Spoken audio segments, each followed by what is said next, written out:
Çin yönetiminin Doğu Türkistan'da uyguladığı asimilasyon politikaları bir süredir gündemde. Bu politikalardan en çok gündeme oturan uygulama, Çin yönetimi tarafından sözde yeniden eğitim kampı adıyla kurulan hapishanelerdi. Bu kamplarda Çin'in sayısı 5 milyonu aşan Uygur'u zorla tuttuğu kanıtlanırken, bunların arasında zorla ailelerinden ayrılan çok sayıda çocuk da bulunuyor. İngiltere merkezli Müslümanlara karşı zulmü belgeleme isimli insan hakları kuruluşu sosyal medya hesabına bölgeden sızdırılan bir görüntüyü paylaştı. Avrupa Birliği, Myanmar'da Arakanlı Müslümanlara uygulanan kötü muamele ve şiddeti durdurmak için yaptırım uygulamaya hazırlanıyor.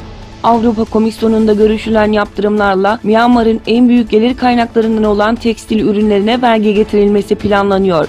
Gelen son bilgilere göre gümrüksüz Avrupa Birliği pazarı Myanmar için hayati önem taşıyor. Yaptırım kozu kullanılarak Arakan eyaletinde yaşayan Müslümanlara uygulanan zulmün sona erdirilmesi amaçlanıyor. New York Times gazetesinin gündeme getirdiği Trump ailesinin milyonlarca dolar vergi kaçırmasına yardım ettiği iddiası ABD basınının en önemli gündem maddelerinden biri oldu. Son dönemde yaptığı haberlerle sık sık Başkan Trump'ın yalan haber eleştirilerinin hedefinde olan New York Times, dün yayımladığı araştırmada Trump'ın ailesinin milyonlarca dolar vergi kaçırmasına yardım ettiğini iddia etti. ABD basınının manşetten gördüğü haber, Trump cephesinde sert eleştirilere neden oldu.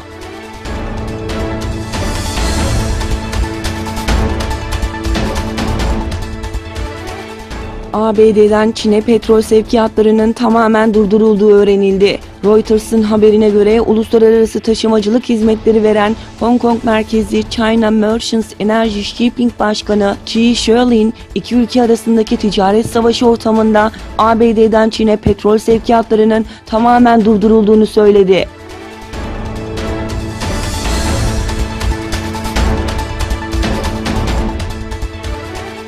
ABD Başkanı Donald Trump, Körfez'deki müttefiği Suudi Arabistan hakkında diplomatik tahammüllere uymayan bir açıklama yaptı. ABD Başkanı, ABD ordusunun desteği olmasa 2 hafta bile iktidarda kalamayacağı konusunda Suudi Kralı'nı uyardığını söyledi. Trump konuşmasında, Suudi Arabistan'ı koruyoruz, onlar zengin diyebilirsiniz ve Kral Selman'ı seviyorum. Ama ona dedim ki seni koruyoruz. Biz olmasak orada 2 hafta bile duramazsın. Ordun için ödeme yapmalısın ifadelerini kullandı.